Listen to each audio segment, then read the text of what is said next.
창세기 50장 15절 21절 시작. 요셉의 형제들이 그들의 아버지가 죽었음을 보고 말하되 요셉이 혹시 우리를 미워하여 우리가 그에게 행한 모든 악을 다 갚지 아니할까 하고 요셉에게 말을 전하여 이르되 당신의 아버지가 돌아가시기 전에 명령하여 이르시기를 너희는 이같이 요셉에게 이르라. 내 형들이 내게 악을 행하였을지라도 이제 바라건대 그들의 허물과 죄를 용서하라 하셨나니 당신 아버지의 하나님의 종들인 우리 죄를 이제 용서하소서 하며 요셉의 그들이 그에게 하는 말을 들을 때에 울었더라. 18절 계속해서 그의 형들이 또 친히 와서 요셉의 앞에 엎드려 이르되 우리는 당신의 종들이니이다. 요셉이 그들에게 이르되 두려워하지 마소서. 내가 하나님을 대신하리까. 당신들은 나를 해하려 하였으나 하나님은 그것을 선으로 바꾸사 오늘과 같이 많은 백성의 생명을 구원하게 하시려 하셨나니 당신들은 두려워하지 마소서. 내가 당신들과 당신의 자녀를 기르리라 하고 그들을 간곡한 말로 위로하였더라. 간곡한 말로 위로하였더라. 하나님의 말씀입니다.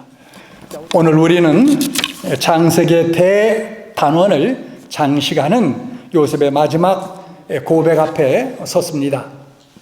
요셉의 인생의 장년기에 접어든 요셉 그리고 그의 형제들 사이에는 수십 년이 흘렀음에도 불구하고 여전히 풀리지 않은 하나의 숙제가 남겨 있었습니다. 그것은 바로 용서였습니다. 오늘 본문은 야곱의 장례식이 끝난 직후를 배경으로 합니다.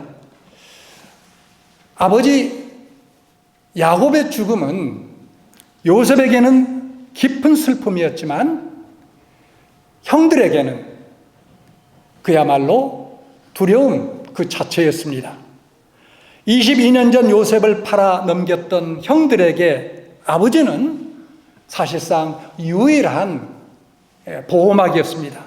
이제 그 보호막이 사라지자 형들은 다시 두려움에 짓누르게 됩니다. 여기 15절 말씀대로 보면 요셉이 혹시 우리를 미워하여 우리가 그에게 행한 모든 악을 다 우리에게 갚지 아니할까, 이렇게 공포에 짓눌리게 되었습니다.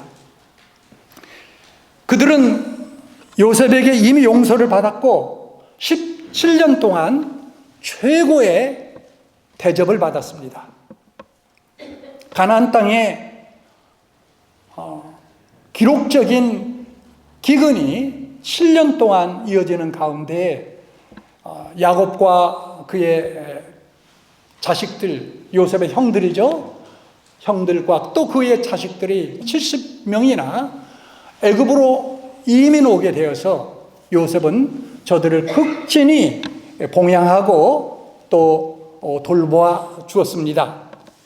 그들에게 필요한 애굽의 가장 비옥한 땅, 고센 땅을 받도록 하였고 애굽 왕의 짐승을 관리하는 축산업 책임자로 일할 수 있도록 일자리와 그리고 지위를 마련해 주었습니다.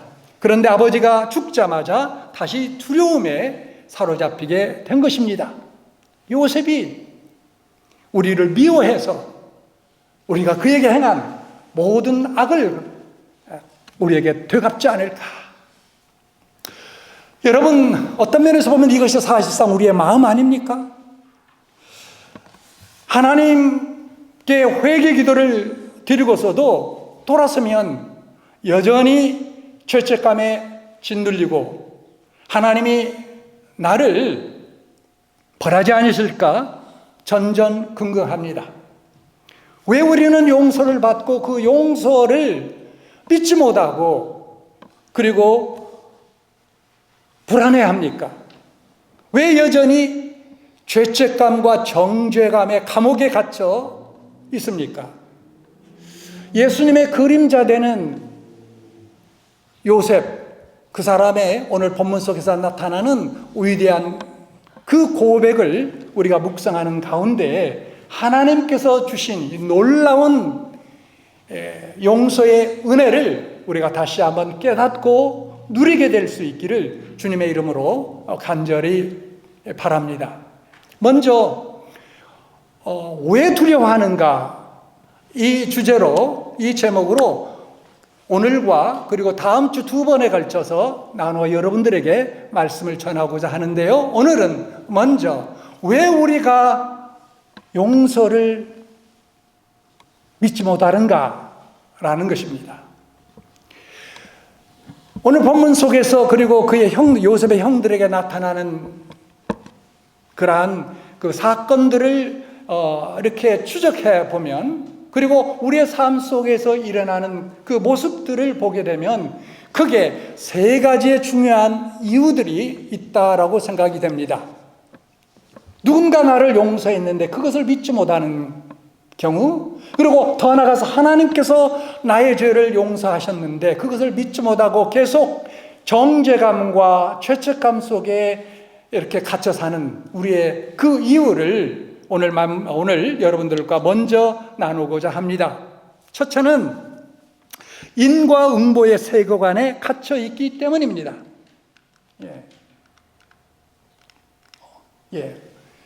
인과응보의 세계관에 갇혀 있기 때문에 그렇습니다. 여러분, 인간의 본능은 심은 대로 거둔다는 논리에 끊임없이 지배를 받습니다. 잘못을 행하면 벌을 받는 것이 당연하다는 논리가 너무나 강해서 되갚는 용서를 비상식적으로 여깁니다. 형들은 자신들이 행한 악이 반드시 벌로 돌아와야만 논리적이라고 생각했습니다. 이것이 세상의 전형적인 인과응보의 논리입니다. 사실상 창세기 42장 21절을 보면 실제로 형들은 처음 요셉을 애굽의 총리 집무실에서 만났을 때에, 그리고 궁지에 몰리자 요셉의 형들은 이렇게 서로들 생각하고 이야기했습니다. 우리가 옛날에 요셉을 팔아서 지금 이와 같은 벌을 받나 보다 라고 생각을 하고 서로 말했습니다. 여러분, 이것은 하나님의 은혜보다 나의 행위를 더 크게 보는 태도에서 비롯되는 것입니다. 잘 들어보세요. 하나님의 은혜보다도 나의 행위를 더 크게 보는 데서 비롯되는 문제다라는 것이죠. 형들은 요셉에게 악을 주었기 때문에 당연히 요셉도 악으로 갚을 것이라고 확신했습니다. 인간적인 계산적 방법으로는 악을 선으로 갚는 요셉의 마음을 조금도 이해할 수 없었던 것입니다. 그래서 여러분, 하나님의 용서는 사실상 인간적인 이 계산기를 부수는 사건입니다. 인과응보는 정의처럼 보이지만 사실 우리를 과거의 영혼이 묶어두는 마음의 감옥이다라는 사실이에요. 용서를 믿지 못한 첫째 이유는 하나님의 은혜의 논리보다도 세상의 인간적인 인과응보의 논리가 우리의 영혼을 지배하고 있기 때문이다라는 사실이에요. 그래서 여러분, 이 이유를 알았다면 어떻게 우리가 하나님의 용서, 또 하나님의 사랑으로 누군가 나를 용서했을 때에 그것을 내가 받아들이고 그 용서를 믿을 수 있는 중요한 것은 하나님의 용서는 나의 죄의 행위보다도 훨씬 더 크다라는 것을 내가 깨닫고 인정하는 데서 비롯된 것임을 믿을 수 있기를 바랍니다. 이게 첫째 이유예요. 세상의 인과응보적 세계관입니다. 자, 두 번째는 그들의 잘못된 마음의 잣대로 요셉을 판단했기 때문입니다. 삐뚤린 마음의 자세로 판단했기 때문에요. 이걸 심리학적으로 자유투사라 그렇게 부를 수 있습니다. 무슨 이야기냐면, 여러분, 형들이 요셉의 용서를 의심하는 이유는 무엇이었을까요?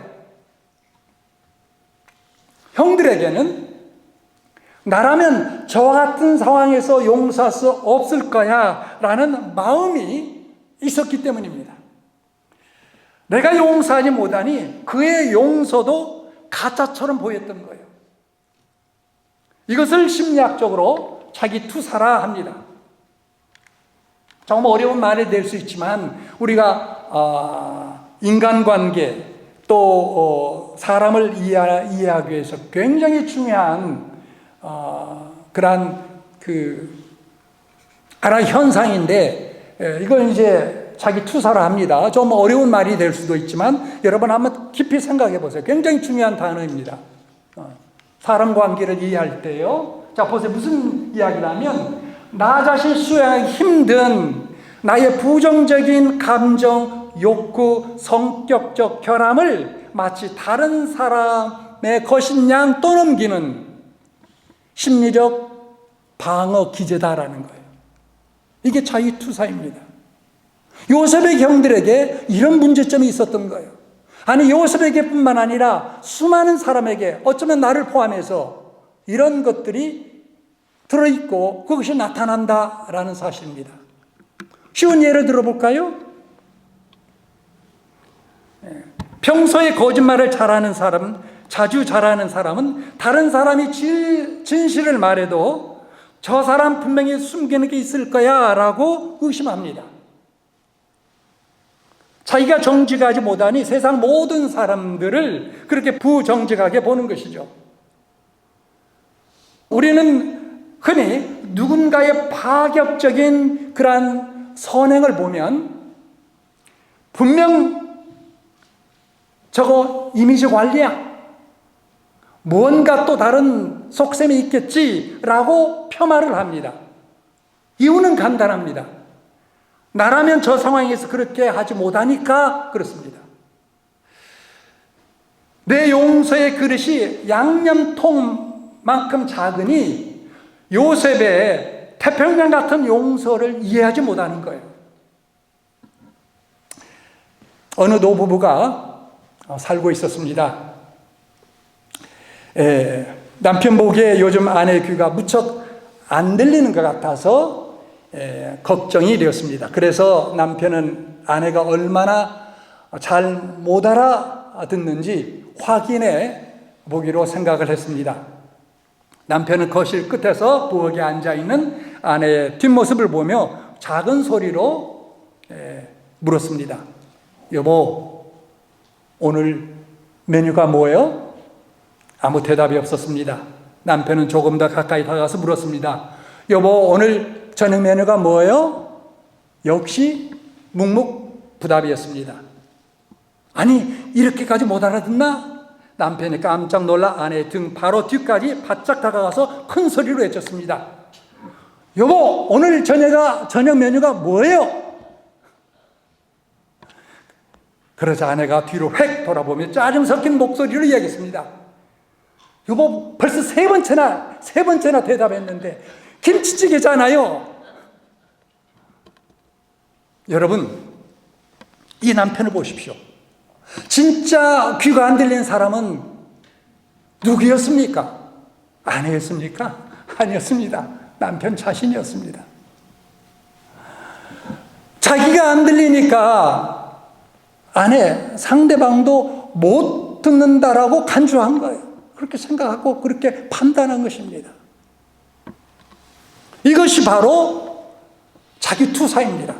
자기의 부정적인 감정, 욕구, 성격적 결함, 문제들을 상대방에게 떠넘기는 거예요. 이게 문제다라는 거죠. 오늘 본문의 형들이 딱 이 남편과 같습니다. 요셉은 이미 17년 동안 형제들이 애굽으로 들어온 그 이후로부터 용서한다고 온몸으로 말했고 사랑한다고 수없이 표현했습니다. 그런데 형들 자신의 마음의 귀가 죄책감과 그리고 뭔가 삐뚤어진 마음으로 꽉 차 있었으니 요셉이 아무리 용서를 외쳐도 요셉이 나를 미워한다고 오해하며 두려움과 공포 속에 계속 사로잡혀 있었던 것입니다. 몇 년 동안요? 자그마치 17년이나. 우리가 하나님의 용서를 믿지 못하는 이유도 여기에 있습니다. 하나님의 그 넓은 사랑을 내 좁은 마음으로 이해하려고 하니 그게 불가능해지는 것이죠. 성도 여러분, 우리가 하나님을 무서운 분, 인색한 분, 언젠가 나를 치실 분으로 오해하는 이유는 하나님이 그런 분이기 때문이 아닙니다. 내게 문제가 있는 것입니다. 내 마음이 옹졸하고 내 마음이 보복적이기 때문에 하나님께 그런 내 마음을 투사하기 때문에 하나님께서 그렇게 보이는 거예요. 하나님은 전혀 그렇지 않은데. 오늘 요셉의 형들이 했던 자기 투사의 안경을 그래서 우리는 벗어버려야 됩니다. 한국에 유명한 일화가 있습니다. 조선을 건국한 태조 이성계와 무학대사 사이에 전해지는 유명한 일화가 있습니다.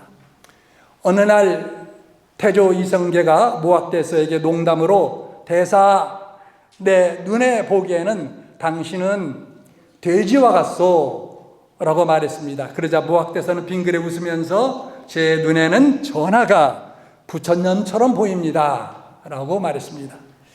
이성계가 의아하며 나는 대사를 돼지 같다고 말했는데 어찌 대사는 나를 부처 같다고 말하시오 라고 묻자 무학대사는 다음과 같이 대답했다고 합니다. 부처의 눈으로 부처의 눈으로 보면 세상 만물이 부처처럼 보이고 돼지의 눈으로 세상을 보면 세상이 돼지처럼 보이는 것입니다. 여러분, 일리가 있지 않습니까? 우리 기독교적으로 해석한다면 예수님의 눈으로 세상을 보면, 그리고 사람들을 보면 예수님처럼 보이지만 돼지처럼 세상을 보면 다 돼지로 보이는 거예요. 문제는 내게 있는 것입니다. 내게 있는 거예요. 그래서 우리는 비판을 굉장히 조심해야 돼요. 비판을. 쉽게 비판할 수가 있는데요. 비판한 자신이 더 어떤 면에서 큰 문제를 안고 있는 거예요. 왜 우리가 하나님의 용서를 믿지 못하는가? 첫째는 인과응보적인 그러한 세상의 보편적 가치관 때문에, 그리고 둘째로는 자기 투사입니다. 삐뚤어진 마음으로 남을 판단하기 때문에 그런 거예요. 자, 셋째, 왜 용서를 우리가 이해하지 못하고 받아들이지 못합니까? 셋째는 감정의 영역으로만 이해하기 때문입니다. 용서를 감정의 영역으로만 이해하기 때문에 우리가 용서를 받아들이고 그리고 믿지 못하는 것입니다. 형들은 요셉의 용서를 아버지 때문에 참고 있는 그러한 감정의 억제로만 보았습니다. 그렇죠?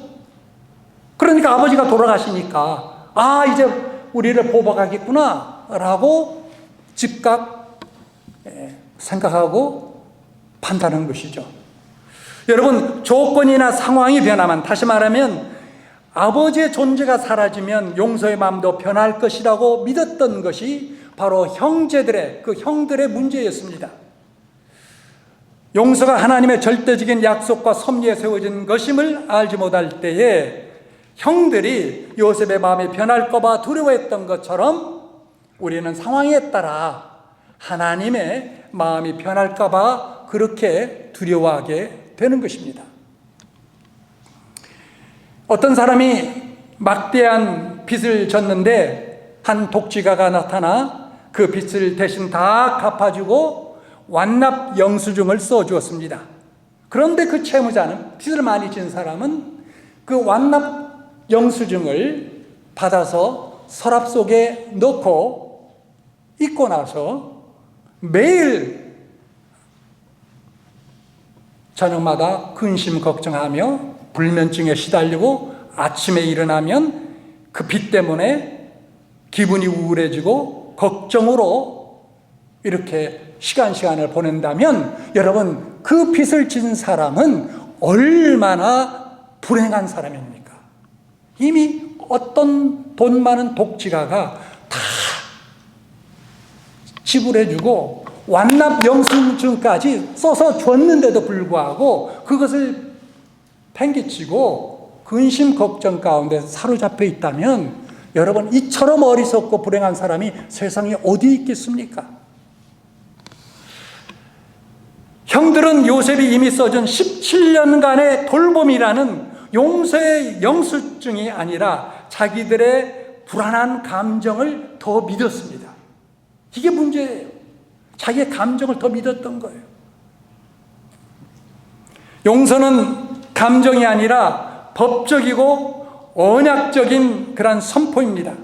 예수님의 십자가상에서 다 이루었다다 라고 선언하신 것은 감성적인 위로가 아니라 법적인 완료였던 것입니다. 내 감정의 용서를 결정하는 것이 아니라 기록된 말씀, 기록된 약속의 용서를 확증한다는 사실을 믿는 여러분 될 수 있기를 바랍니다. 여러분, 두 사람 간에 이제 돈 거래가 있었습니다. 한 사람이 돈이 필요해서 다른 사람으로부터 돈을 예를 들어서 10만 불을 빌렸다고 합시다. 빌려서 가지고 갔어요. 가지고 나서 얼마 있다가 모른 체 합니다. 돈 안 빌리는 것처럼 행동하고 또 더 나서 심지어 그렇게 말합니다. 그럴 때 채권자가 만약에 당신 여기 채용증서 있잖아요. 10만 불 빌려갖고 당신 여기다 인장 찍었습니다. 아니면 여기다가 손가락 찍었습니다. 라고 딱 보여주면 여러분 어떻게 됩니까? 아무리 채무자가 증인 없다고 주장한들 그게 받아들여집니까? 종이 한 장이지만 채용증서가 분명히 빌려간 것으로 되어 있고 그리고 인장이나 지문을 찍었다면 여러분 그것은 법적인 100% 그것은 확증되는 것입니다. 마찬가지예요. 하나님께서 당신의 아들을 통해서 우리의 죄를 다 용서해 주시고 더 나아가서 그것뿐만 아니라 성경을 통해서 이렇게 기록해 주고 있는데 마치 법전처럼 너희들의 죄는 다 용서받았다고 했는데 이것을 믿지 못하고 계속 살아간다면 여러분 얼마나 불행스러운 일이겠는가라는 것입니다. 사랑하는 성도 여러분, 그래서 우리는 경계해야 됩니다. 뭘 경계해야 될까요? 그래요. 사탄 마귀는 우리의 감정을 공격합니다. 감정을요. 내가 그러고도 용서받았어? 너 그렇게 큰 죄를 짓고 어떻게 감히 용서받았다고 말할 수 있어? 내 마음이 여전히 괴로운 걸 보니 하나님이 용서하신 것은 진짜가 아니야, 가짜야 라고 속삭입니다. 하지만 여러분 기억하십시오.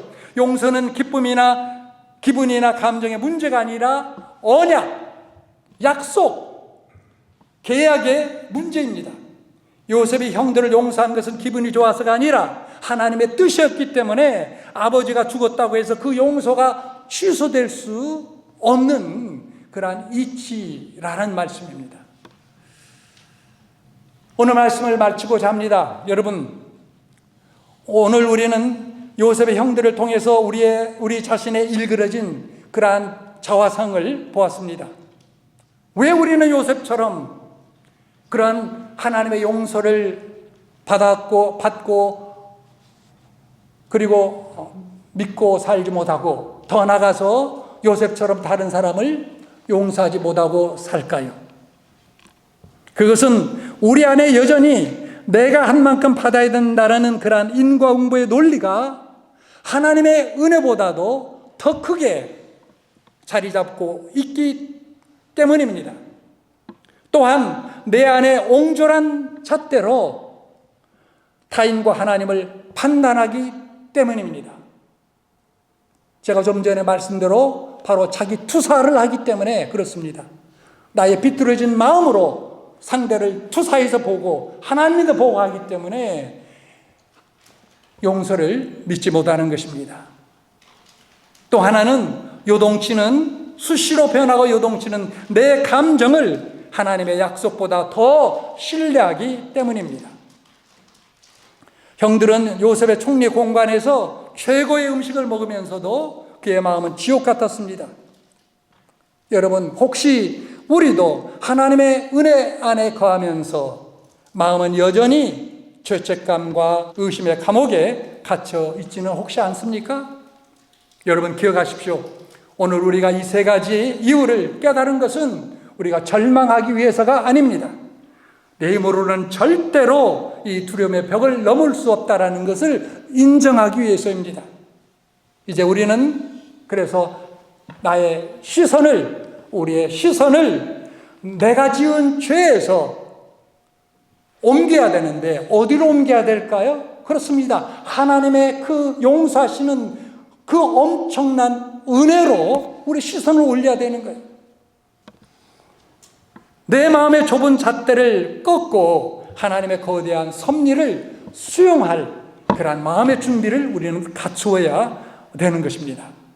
다음 시간에는 여러분 이 끈질긴 두려움을 끊어내고 요셉이 누렸던 진정한 자유 그리고 사명의 자리로 함께 나가는 그러한 귀한 시간이 될 수 있기를 바랍니다. 그래서 일주일 동안 오늘 우리가 나눈 세 가지 용서를 받지 못하는 이유, 그 장애물 중 내 마음을 가장 짓누르는 그런 것이 무엇인지 깊이 정직하게 대면해보고 찾아서 그것을 해결하고 나감으로 하나님의 용서를 다시 한번 깊이 깨닫게 되고 경험하게 되고 그리고 누리게 될 수 있는 여러분과 제가 될 수 있기를 바랍니다. 우리 같이 기도하겠습니다.